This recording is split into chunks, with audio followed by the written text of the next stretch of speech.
Hello again, and welcome to Mr. Mayor's Book Chats. Here today to talk to you about 5 more books down here at the library. This first one I have not read yet, but it's getting a lot of buzz. Um, it is one of the Rick Riordan Presents. So, if you like Percy Jackson and like action and adventure and a little bit of mythology, you might like this one. This is about a kid named Tristan who he's a 7th grader and he's kind of had a tough time of late. He lost his best friend in a horrific bus crash, and he's struggling with grief and he feels like no one understands him.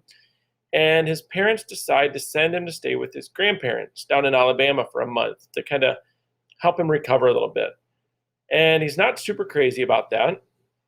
But nonetheless, he heads down to Alabama and he takes his best friend Eddie's journal to kind of remind him of home. So on his first night there, something crazy happens. This sort of like little doll baby thing with a bad attitude steals Eddie's journal from him and takes off. And Tristan follows him, and because it's all that he has left of Eddie, and he wants it back, and he follows this doll baby thing into some creepy woods, and around them it's mysterious bottle tree. And there he's wrestling with this thing to get the journal, and he inadvertently punches a hole in the fabric of the universe, opening up a whole entire another world named Midpass. And that's where things start to get crazy.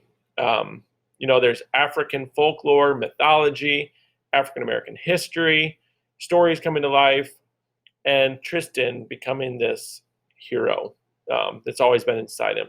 So again, if you like action and you liked Percy Jackson and those kind of stories, check this one out. If you like sports books, Top Prospect. This is one of my favorite sports books by Paul Volpone. It's about a kid named Travis who was kind of born to play quarterback. His older brother is in high school and Travis is in middle school. But his older brother just signed and is starting to play at the University of Florida. And the coach of the University of Florida sees Travis playing one day and kind of makes a promise that Travis will have a place on the University of Florida's team and a scholarship to go with it. Meanwhile, Travis is in middle school. And so Travis has these huge expectations, and it becomes a big news story about how this middle school is already committed to go to the University of Florida. And so it's all about kind of his journey into high school and how he's got to live up to those expectations, and everybody that plays against him wants to take him out, and how he has to stay focused amidst these huge expectations. And meanwhile, how his brother feels kind of overshadowed by his little brother's big expectations as well. 8th graders, you might be interested in this one. This is kind of a book that is not like many that I've read. It's about World War I. And again, this war was supposed to last just months, but it lasted years. And this story takes place around Christmas time in 1914 as World War I is raging. And a young French soldier named Pierre quietly kind of leaves his regiment to visit his family for 2 days over the holiday. And when he returned, he was imprisoned. And he faces execution for deserting his troops. And he's kind of put in isolation. And as he is waiting in isolation, he kind of has time to meditate on some big questions about loyalty and the horrors of war and patriotism and friendship and family and how people react in times of danger.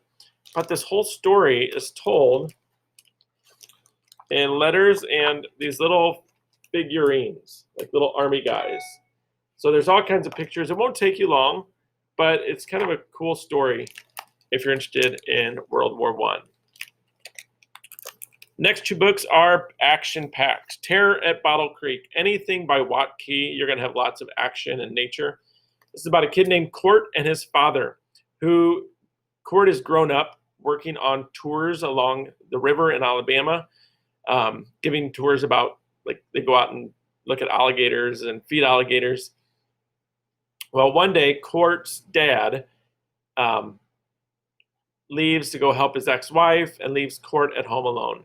And Court heads over to his neighbor's house, a girl he's kind of interested in, and the girl's younger sister. And then disaster strikes. A huge storm comes up off the Gulf, and the water's rising, and they have to get to safety. And Court has his wilderness survival techniques, but as the water's rising, all kinds of animals are wanting to get to safety as well. So they're having to face alligators and wild boars and snakes, and just kind of, it gets crazy pretty quickly. But again, action-packed, lots of nature, if you like that kind of thing. And the last one is called Ashfall. Up in Yellowstone National Park, there is kind of a super volcano that is underneath the ground, and most people don't even know it's there.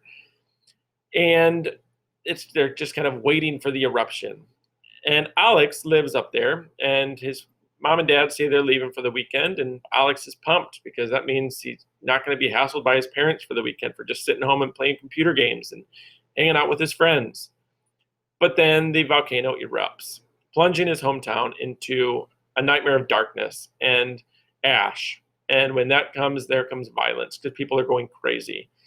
And so Alex begins this trek to try to find his parents and find help.